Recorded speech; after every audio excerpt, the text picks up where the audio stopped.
278 టీఎంసీల కోసము తెలంగాణలో ఏ ప్రాజెక్టులను ఏర్పాటు చేయాలనుకున్నారో ఆ ప్రాజెక్టులే మనం ఇక్కడ మాట్లాడుకునేవి 1 by 1. అందులో ఫస్ట్ ప్రాజెక్ట్ ఏంటిదండి? భీమా ప్రాజెక్టు. సెకండ్ ఏంటిదండి? నెట్టెంపాడు ప్రాజెక్టు. థర్డ్ ఏంటిదండి? Rajoli Banda diversion scheme, RDS అంటారు.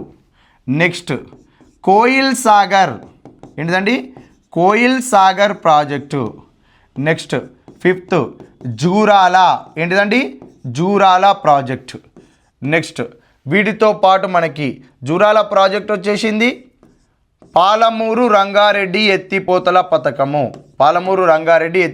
పథకము. నెక్స్ట్ వీటితో పాటు కల్వకుర్తి, ఏంటండి?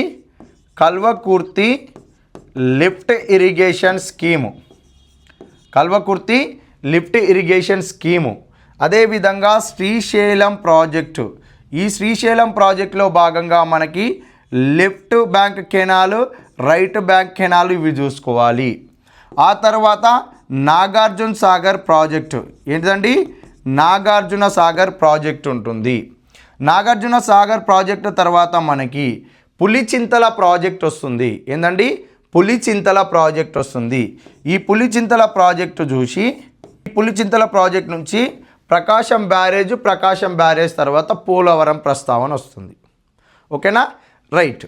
మనం ఇప్పుడు ఇక్కడ ఏమేం ప్రాజెక్టులు చూడాలండి? భీమా ప్రాజెక్టు చూడాలి, నెట్టెంపాడు ప్రాజెక్టు చూడాలి, రాజోలి బండ డైవర్షన్ స్కీము, అదేవిధంగా Koil Sagar, Jurala project, Kalwakurthy lift irrigation, Palamuru Rangareddy ఎత్తిపోతల పథకము, అదేవిధంగా శ్రీశైలం ప్రాజెక్టుకి సంబంధించి రైట్ బ్యాంక్ కెనాల్ నుంచి ఎలా వెళ్తున్నది, లెఫ్ట్ బ్యాంక్ ఎడమగట్టు కాలువ ద్వారా ఎలా వెళ్తున్నాయి, తర్వాత నాగార్జున సాగర్ ప్రాజెక్టు, ఆ తర్వాత మనకి పులిచింతల ప్రాజెక్టు.